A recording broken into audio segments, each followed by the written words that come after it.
नमस्कार. सर्वप्रथम आज वर्षपूर्ती निमित्त आपण सर्व पत्रकार बंधू भगिनी उपस्थित राहिला त्याबद्दल आपल्या सगळ्यांचं मी मनापासून स्वागत करतोय. 1 वर्षापूर्वी जेव्हा मी निवडून आलो आजच्या दिवशी शपथविधी घेतली आणि त्यावेळेस मी पत्रकारांना सांगितलं होतं की प्रत्येक वर्षाचा कामाचा आढावा जो माझाच असेल, मीच केलेली कामं असतील अशाच कामांचा आढावा आणि खास करून खासदार म्हणून मला जे अधिकार प्राप्त झाले, माझी जी कामं आहेत त्या कामांचा आढावा पाठपुरावा जो मी घेतला आहे त्या सगळ्या कामांची वर्षपूर्ती निमित्त मी आपल्या सगळ्यांना माहिती देणार आहे. आणि म्हणूनच पुन्हा एकदा आपल्या सगळ्या पत्रकार बंधू भगिनींचं मनापासून स्वागत करतोय. मी जी आश्वासने दिली होती ही सगळी महत्वाची आहे, कारण 1 वर्षाच्या कालावधीत मी जी आश्वासने दिली होती अगोदर, एक डोरांड कंपनीचा विषय होता, IGM हॉस्पिटलचा विषय होता, शहापूरचा पाण्याचा प्रश्न होता, मुरबाड रेल्वेचा विषय होता, वऱ्हाळदेवी तलावाचा विषय असेल, मुरबाडचा शाही धरणाचा विषय असेल, रेल्वेविषयी मतदारसंघात ज्या काही समस्या आहेत या सगळ्या समस्यांच्या विषयी आणि खास करून भविष्यात एक इंटरनॅशनल स्कूल आपल्याकडे असावी, कारण जे जे खासदारांची खरे कामं आहेत, नॅशनल हायवेचा विषय असेल ज्या कामाचा मी सतत पाठपुरावा करत आहे, या सगळ्या विषयांसाठी मी शब्द दिले होते. पहिला विषय आपल्या सगळ्यांच्या जिव्हाळ्याचा डोरांड कंपनीचा विषय आहे. आपल्याला माहित आहे डोरांड कंपनीचा विषय मी अगोदर पत्र दिले ते 16 विषय, पण मी त्यानंतर सभागृहात, मला वाटतं सभागृहात डोरांड कंपनीचा विषय घेणारा मी एकमेव खासदार असेल की ज्यांनी संसदेत हा विषय उचलला आणि तोही कशा प्रकारे भांडला आपण सगळ्यांनी लाईव्ह बघितलं असेल. मग ते डोरांडच्या छोट्याशा कामगारापासून असू दे तर ते न्यायालयापर्यंत कशा प्रकारे डोरांड प्रक्रिया राबवते आणि कशी मिळवणूक करते ही सगळी माहिती 2 मिनिटात मी अध्यक्ष महोदयांना दिली होती. त्यानंतर ऊर्जा मंत्री आदरणीय मनोहरराव खट्टर साहेब यांना मी 18 डिसेंबर 2024 हा याविषयी पत्र दिलं. त्यानंतर पुन्हा एकदा 20 मार्च 2025 पुन्हा याविषयीचं मी पत्र दिलं, स्वतः भेट घेतली. बोलताना राज्यस्तरावर बोलून सकारात्मक निर्णय घेऊ अशा प्रकारचे बोलले, परंतु अजून काही निर्णय झालेला नाही. मी सतत त्या प्रश्नाचा पाठपुरावा करत आहे. मध्ये आपण पाहिलं असेल डोरांड कंपनीने एक डिपॉझिट म्हणून अमाऊंट मागितली, एवढी अमाऊंट सर्व ग्राहकांना भरावीच लागेल अशा प्रकारची सूचना किंवा आदेश जारी केले.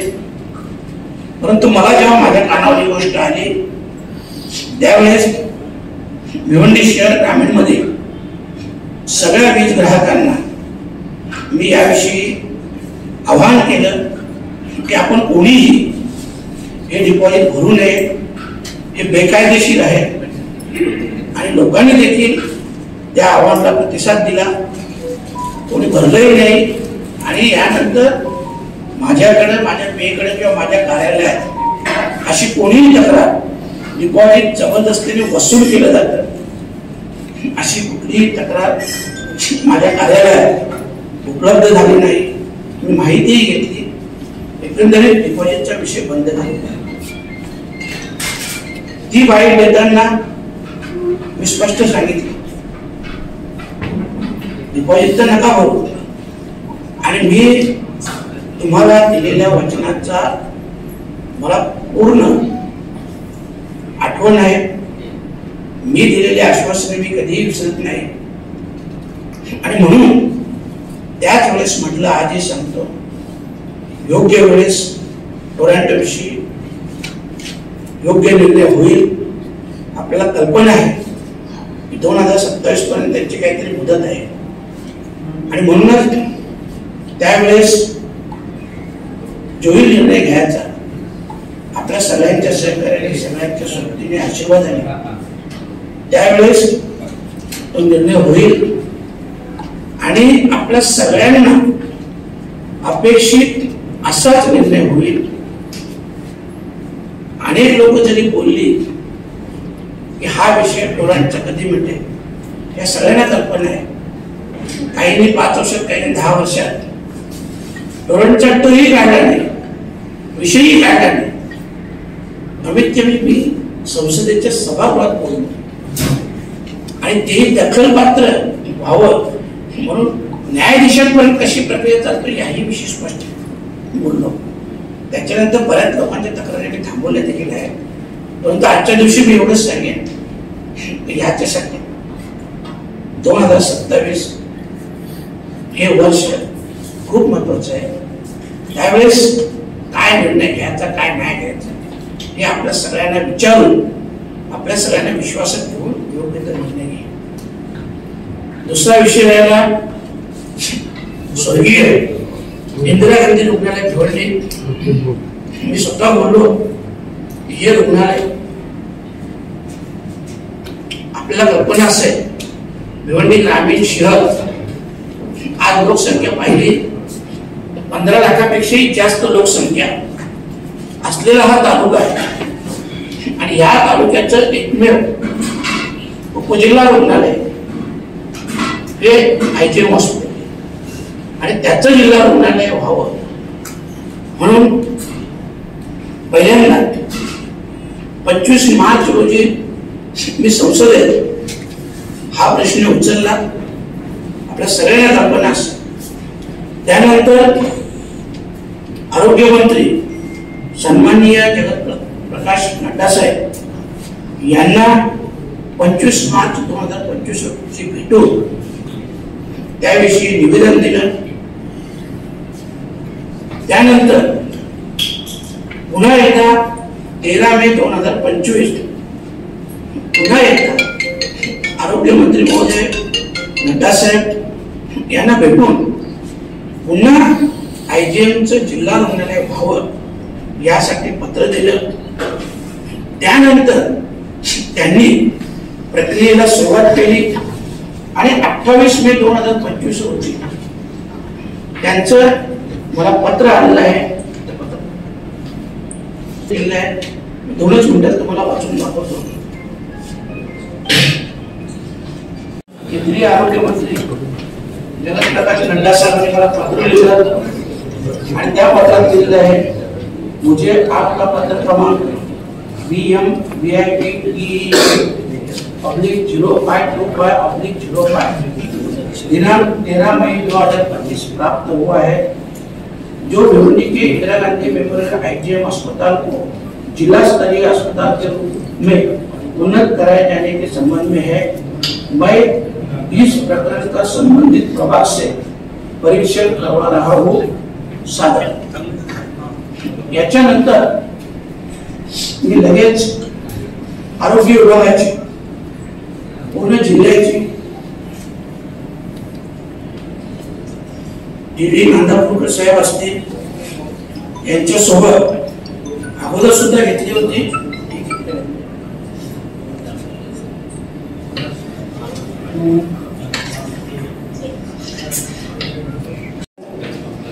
आरोग्याची मीटिंग घेतली होती. त्यानंतर जेव्हा मला मंत्री महोदयांचं पत्र आलं, मग 5 जून 2025 रोजी या संबंधित आणि संपूर्ण जिल्ह्याचा आढावा घेण्यासंदर्भात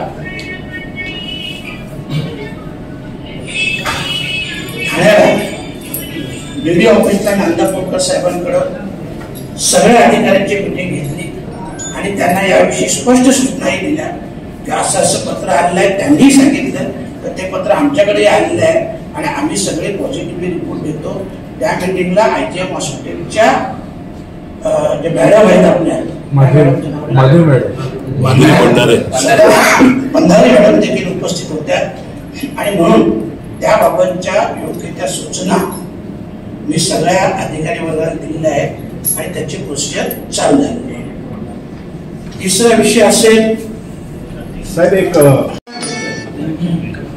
रेल्वे मंत्री महोदया 3 वेळा भेटलोय.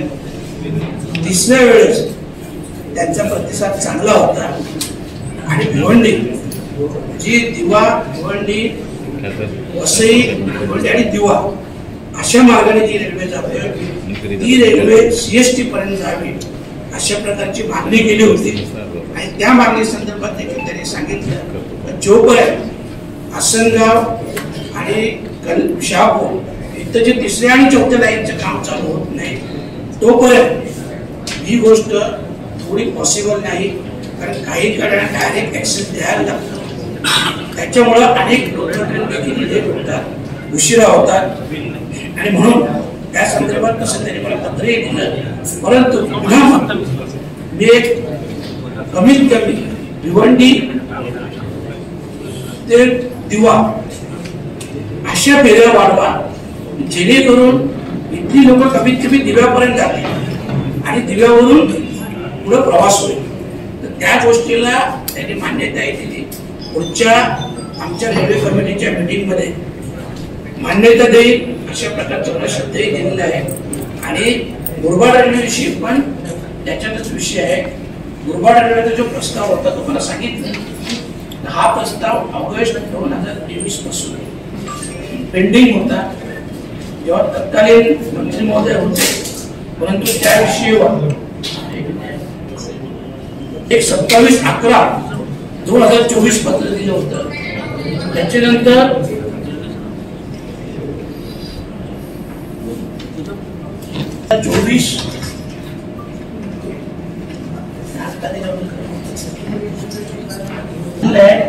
पत्राचा मांडणाही वाचून दाखवतो.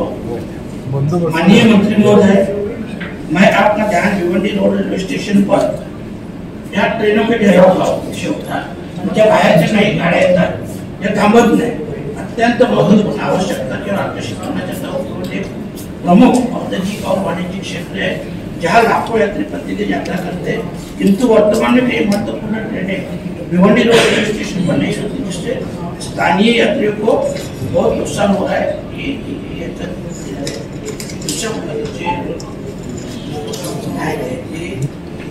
भिवंडी वसई भिवंडी दिवा टू CST मेमो करावी. मेमो ट्रेन को मुंबई CST तक चलाने के संबंध में अशी देखील मागणी केली आहे आणि येत्या अधिवेशनात या सगळ्या मागण्या या मी केलेल्या आहेत. या मी पुन्हा याचा पाठपुरावा करून त्या नक्कीच करून घेतील. कारण आता प्रतिसाद चांगला आहे आणि म्हणून त्या होतील. मुरबाड रेल्वेचा देखील विषय आहे. मुरबाड रेल्वेचा जो विषय होता ऑगस्ट 2023 पासून तत्कालीन मंत्री महोदयांनी साधं पत्रही दिलं नाही, पाठपुरावा नाही केला. ऍक्च्युली स्टेट गव्हर्नमेंट आणि मुंबई रेल्वे यांच्याकडून तो प्रस्ताव केला होता का 1300 करोड रुपये एक्स्ट्रा आवश्यकता आहे लँड ॲक्वायरसाठी. कारण तो प्रोजेक्ट होता 864 करोड. पण त्याच्यात लँड ॲक्वायर प्लस प्रोजेक्ट होत नव्हता. तर त्यावेळेस पासून तो तसाच प्रस्ताव पडून राहिला. त्याचा आता मी पाठपुरावा केला. जेव्हा गेल्या महिन्यात मी गेलो ते सगळे पत्र माझ्याकडे आहेत. त्यावेळेस मग केंद्रीय मंत्री महोदयांनी सांगितलं की आता आपण याचा फॉलोअप घेऊ. महाराष्ट्र शासनाशी बोलायला लागेल. पुन्हा त्याविषयी मी मुख्यमंत्री महोदयांशी बोललो. मुख्यमंत्री महोदय देखील बोलले की जेव्हा अधिवेशन असेल आणि ते जेव्हा दिल्लीत असतील तेव्हा रेल्वे मंत्री महोदयांशी या विषयावर चर्चा होईल आणि महाराष्ट्र सरकारचं जे कॉन्ट्रीब्युशन असेल ते देखील महाराष्ट्र सरकार केंद्र सरकारला देईल आणि त्या मुरबाड रेल्वेच्या प्रोजेक्टला गती मिळेल अशा प्रकारची चर्चा देखील झालेली आहे आणि त्याच्यातून आता मार्ग देखील मिळेल. हे सगळं इथलं झालं. शहापूरचा विषय आहे. तर हे सगळ्याच गोष्टींचं ज्यांचं बोललो होतं ते सगळे विषय प्रमुख. शहापूर पाणी प्रश्नाचा विषय आहे. शहापूर पाणी प्रश्नाचा विषय भावली धरणाचा जो विषय होता 2022 साली तत्कालीन मुख्यमंत्री एकनाथजी शिंदे साहेब यांनी या प्रकल्पाला 276 कोटी रुपये मंजूर करून मान्यता दिली. या प्रकल्पास 2 वेळा पुनरावलोकन करून या प्रकल्पास वाढीव 316 कोटी रुपये दिले. 276 ऐवजी 316. 4 मार्च 2025च्या बैठकीत या प्रकल्पातील जलशुद्धीकरण केंद्र ऍक्च्युली याच्यात काय झाले समजा. ठेकेदारांनी काय केलं, ठेकेदारांची प्रॉफिट कशात आहे, पहिले पाईप टाकणे, हे सगळं काम करणे, पाण्याचा स्त्रोत त्यांचा तो विषय नाही, तो नंतर. जेव्हा तुम्ही काही काम करता तर सगळ्यात महत्त्वाचा असतो पाण्याचा स्त्रोत आणि ते पाईप वगैरे करणे. कुठलाही पाठपुरावा केला नाही.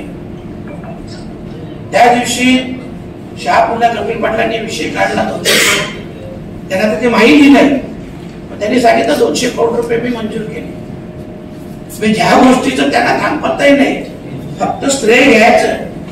हे पैसे सगळे तत्कालीन मुख्यमंत्री एकनाथ शिंदे यांनी मंजूर केले आणि तेव्हापासून सांगतो आतापर्यंत पाईपलाईन टाकले, सगळे ठेकेदारांनी त्याचे पैसे काढले.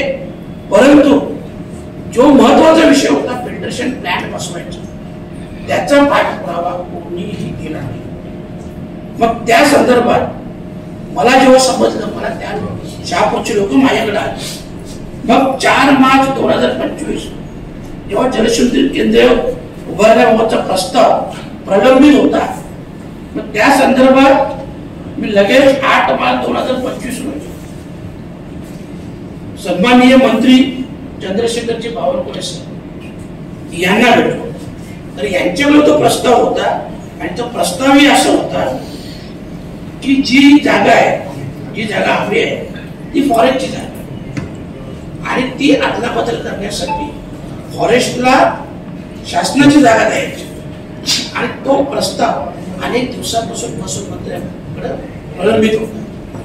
मी गेल्यानंतर मग 8 मार्चला त्याच्यावर तात्काळ कार्यवाही केली. तो प्रस्ताव पाठवला, त्याच्यात 3 त्रुटी काढल्या. 3 मधून 2 त्रुटी तात्काळ पूर्ण केल्या, 1 त्रुटी अजूनही बाकी आहे.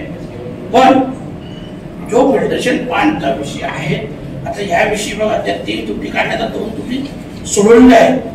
त्याच्यानंतर जी 1 त्रुटी आहे ती त्रुटी देखील या आठवड्याभरात पूर्ण करून आणि त्याचा सर्वे देखील झाला. माझा बोलायचा उद्देश काय आहे, ठीक आहे मी तो शब्द दिला होता, पण त्याच्या अगोदरच तत्कालीन मुख्यमंत्री एकनाथ शिंदे साहेबांनी त्याला मंजुरी दिली होती. पण त्याचा जो पाठपुरावा करायला हवा होता 2022च्या नंतर, तो पाठपुरावा कोणीही केला. फक्त पाठपुरावा कशासाठी झाला, का ठेकेदारांनी काम पटापट करावं, त्यांची पटापट कमिशन द्यावी याच्यासाठी पाठपुरावा झाला. महत्वाचा फिल्ट्रेशन प्लॅन त्याच्याशिवाय तुम्ही प्रोजेक्ट चालू नाही करू शकत. तर त्याचा आपण पाठपुरावा केला आणि एकट्या आठवड्याभरात ही देखील त्रुटी काढली जाईल आणि त्या कामास सर्वे पण झाला 4 दिवसापूर्वी आणि त्या कामास गती देखील मिळाली. भिवंडीचा एक वराडचा विषय देखील सुशोभीकरणाचा प्रस्ताव 53 कोटीचा प्रस्ताव. हा प्रस्ताव सेंटर मध्ये 2 वर्षांपासून प्रलंबित, 2 वर्षापासून कधीही याचा पाठपुरावा झाला नाही. जेव्हा माझ्या लक्षात आलं, मी जेव्हा म्हणलो 2 महिन्यानंतर मी त्याचा पाठपुरावा चालू केला. तिकडनं पाठपुरावा करून राज्य सरकारकडे आणला, राज्य सरकारकडून भिवंडी महानगरपालिकेत आणलं. भिवंडी महानगरपालिकेने जेव्हा आयुक्त साहेबांची चर्चा झाली तेव्हा त्यांनी सांगितलं की आमच्याकडं एवढी निधी उपलब्ध नाही 40%.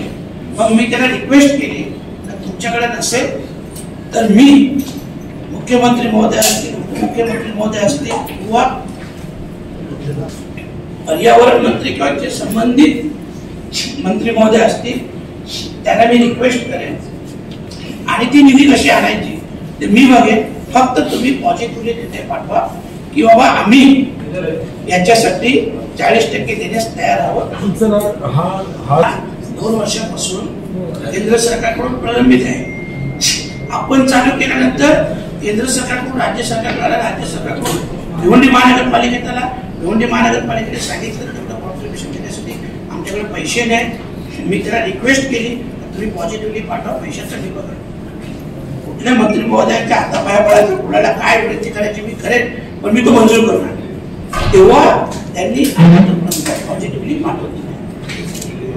त्याचा देखील जो महत्वाचा विषय आहे तो देखील यापुढे मार्गी लागेल अशा प्रकारचा माझा पाठपुरावा आहे. भिवंडीच्या वाहतूक समस्येचा विषय असेल.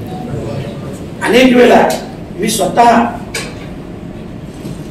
रस्त्यावर उतरून सोडवण्याचा प्रयत्न केला. कमीत कमी 4 बैठका ज्या तारखेनुसार देईल, ट्रॅफिकचे अधिकारी असतील, PWD असेल, MSRTC असेल, या सगळ्या अधिकाऱ्यांशी 4 बैठका झाल्या. त्याच्यातून ठोस मार्ग काही निघत नाही आणि ही सगळी याच्यात अधिकाऱ्यांकडून किंवा शासनाकडून प्रतिसाद मिळत नाही. मी खूप रिक्वेस्ट केली. आता शेवटी त्या दिवशी जो मी 4 दिवसांपूर्वी DCP साहेबांना बोलला होता, PWDचे देखील अधिकारी होते, त्या दिवशी शेवटची विनंती सूचना केली. आता जर आम्ही ज्या पद्धतीने सांगतो त्या पद्धतीने काम होत नसेल तर कुठल्याही अधिकाऱ्याला यापुढे हात जोडले जाणार नाही, विनंती केली जाणार नाही. मग जे लोकांचा दोष असेल त्याला तुम्हाला प्रत्यक्ष सामोरं जायचं. एकदम स्पष्ट सूचना दिल्या. तेव्हा आता त्यांनी सांगितले या रस्त्याचं मानकुली अंजुन फाटा त्या दिवशी शिनेरप्याने कालच मला वाटतं ते PWDचे ड्रायव्हिंग दिली करून दिली. कुठं कुठं डिवायडर असायला पाहिजे, कुठं कुठे एक्झिट असायला पाहिजे त्याचे दिलेले आहे. मला वाटतं 2 दिवसात ते त्याच्यावर कार्यवाही चालू करतील. कशिळीचा देखील विषय आहे, त्याच्यात देखील त्यांनी सांगितलं की आठवड्याभराच्या आत आम्ही सगळे जे जशा आमच्या सूचना होत्या, ट्रॅफिकच्या सूचना होत्या, त्याच्यावर कार्यवाही करू, ते सगळं ड्रायव्हिंग बनवू आणि मग त्याच्यावर PWDच्या माध्यमातून कार्यवाही करू. ट्रॅफिकचा देखील तो विषय लवकरात लवकर सुटेल. आणि सगळ्यात महत्वाचं तुम्हाला माहिती आहे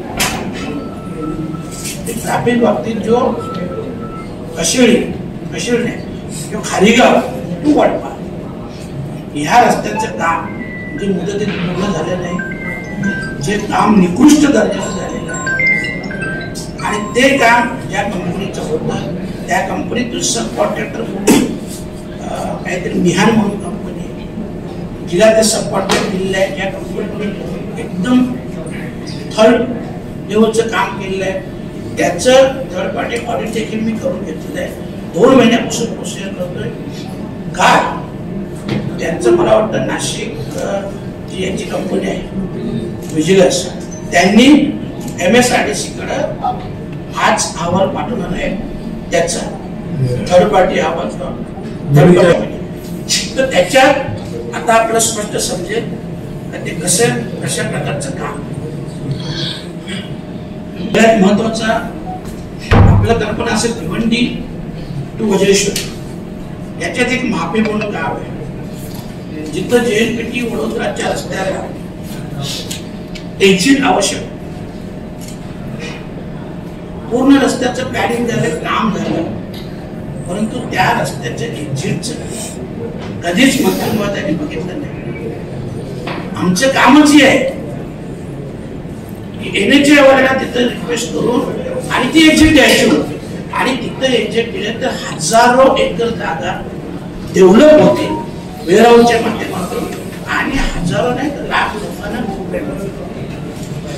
हे असे प्रोजेक्ट आणणे कदाचित आपल्या सगळ्या पत्रकारांना माहीत असेल. मी अनेक वेळा आपल्या समोर बोलतोय की ऍज अ खासदार म्हणून जी कामं आहेत हीच मागच्या खासदारांना कळली नाही.